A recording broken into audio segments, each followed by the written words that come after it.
అభినవ్ ఏం చేస్తున్నావు? Ice cream. అది ఏం ఐస్ క్రీమ్? My mummy.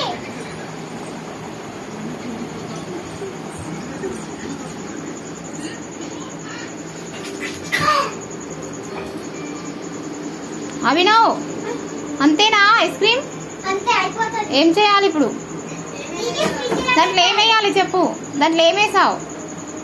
దీంట్లో ఓరియో బిస్కెట్ పిండి పిండి వేసి పాలు పోసి ఐస్ క్రీమ్ కప్పు పెట్టి దీన్ని ఫ్రిడ్జ్ లో పెడతాను. చూడండి ఫ్రెండ్స్.